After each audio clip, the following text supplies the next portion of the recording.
नमस्कार दोस्तों, स्वागत है आपका रीड स्मार्टर चैनल में। आज हम एक ऐसी किताब का सारांश लेकर आए हैं जो आपकी सोच और जीवन के देखने के नज़रिए को पूरी तरह बदल सकती है। यह सिर्फ एक किताब नहीं बल्कि एक अनुभव है, एक रहस्य है जो आपकी हर सांस को अर्थपूर्ण बना सकता है। इस किताब का नाम है द मिरेकल ऑफ माइंडफुलनेस यानी सजगता का चमत्कार, जिसे लिखा है महान बौद्ध भिक्षु थिक नथ हन ने। अब जरा सोचिए, अगर हर पल को पूरी जागरूकता के साथ जिया जाए तो जीवन कैसा होगा। यही रहस्य इस किताब में है। तो चलिए एक शांत मगर गहरी यात्रा पर निकलते हैं, सजगता की यात्रा पर, एक ऐसी कहानी के साथ जो आपकी आत्मा को छू जाएगी। प्रस्तावना: सजगता की पहली झलक। कहानी शुरू होती है वियतनाम के एक छोटे से गांव में, जहां एक युवा लड़का लिन्हो अपनी भागदौड़ भरी जिंदगी से थक चुका है। मोबाइल, ऑफिस, डेडलाइन, रिश्तों की उलझनें, सबने उसे ऐसा जकड़ लिया है कि वो खुद से दूर होता जा रहा है। एक दिन उसके हाथ लगती है एक बहुत पुराने दोस्त से, जो अब एक बौद्ध भिक्षु बन चुका है। उस चिट्ठी में एक ही बात लिखी थी: जब तुम बर्तन धो रहे हो तो सिर्फ बर्तन धो, जब तुम सांस ले रहे हो तो सिर्फ सांस लो, वही तुम्हारा सच्चा जीवन है। लिन्हो को यह बात अजीब लगी, मगर वो इसे समझना चाहता था, और यहीं से शुरू होती है उसकी माइंडफुलनेस की यात्रा। अध्याय 1: सजगता क्या है? एक पल में जीने की कला। थिक नथ हन हमें बताते हैं कि माइंडफुलनेस यानी सजगता का मतलब है हर पल को पूरी जागरूकता के साथ जीना। इसका मतलब है हम अपने अंदर और बाहर जो कुछ भी हो रहा है उसे बिना किसी जजमेंट के महसूस करें। लिन्हो को यह समझ आता है जब वो पहली बार अपने चाय के प्याले को पूरी तरह से महसूस करता है। उसकी गर्माहट, उसकी खुशबू, उसका स्वाद, वही क्षण, वही चाय उसका जीवन बन जाती है। संदेश: सजगता कोई ध्यान साधना नहीं बल्कि हर रोज की छोटी चीजों में जीने का चमत्कार है। अध्याय 2: बर्तन धोने का ध्यान। थिक नथ हन एक दिलचस्प उदाहरण देते हैं। बर्तन धोना ध्यान है। लिन्हो सोचता था कि बर्तन धोना एक काम है जिससे जल्दी से जल्दी छुटकारा पाना है, मगर भिक्षु दोस्त सिखाता है कि जब हम बर्तन धो रहे होते हैं तब हमारा मन अगली चीज के बारे में क्यों भाग रहा होता है। संदेश: जब आप बर्तन धोते हैं तब सिर्फ बर्तन धोएं, इससे आपका मन शांत होता है और वही क्षण ध्यान बन जाता है। अध्याय 3: सांस लेना, जीवन का द्वार।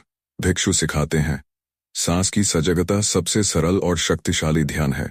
लिन्हो सीखता है कि जब वह गहरी और सजग सांस लेता है तो वह वर्तमान क्षण में लौट आता है।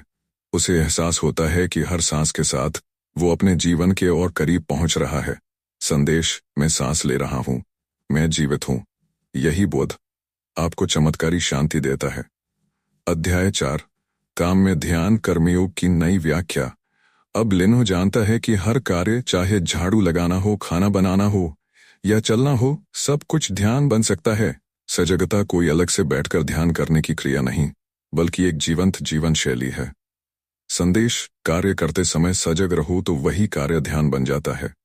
अध्याय 5: प्रेम और करुणा की सजगता।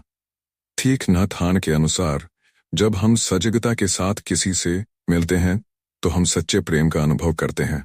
लिन्हो ने जब अपने माता पिता की आंखों में सजगता के साथ देखा तो उसे पहली बार उनका दर्द समझ आया। संदेश: बिना सजगता के प्रेम अधूरा है, सजग प्रेम ही सच्चा प्रेम है। अध्याय 6: चलना एक ध्यान है। एक दिन भिक्षु कहता है, चलो ऐसे जैसे धरती को चूम रहे हो। लिन्हो के लिए चलना एक सामान्य काम था, मगर सजग चलने का अनुभव जैसे हर कदम पृथ्वी से जुड़ता है, एक चमत्कारी शांति लाता है। संदेश: सजगता के साथ चलो और तुम कहीं भी जाओ, वो स्थान मंदिर बन जाएगा। अध्याय 7: खालीपन का अर्थ, शून्यता। थिक नथ हन हमें सिखाते हैं कि एम्प्टीनेस यानी शून्यता का मतलब शून्यता नहीं बल्कि संभावना है।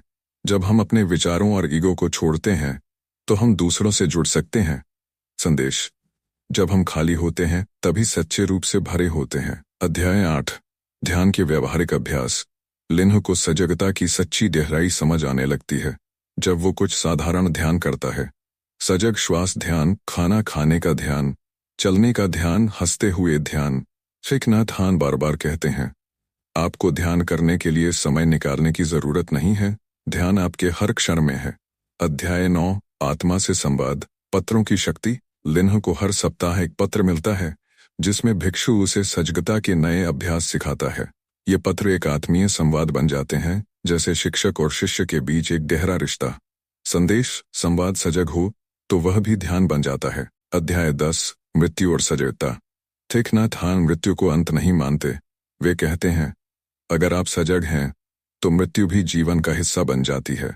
लेनो अब मृत्यु से नहीं डरता, क्योंकि उसे समझ आता है कि सजग जीवन ही अमरता की ओर पहला कदम है।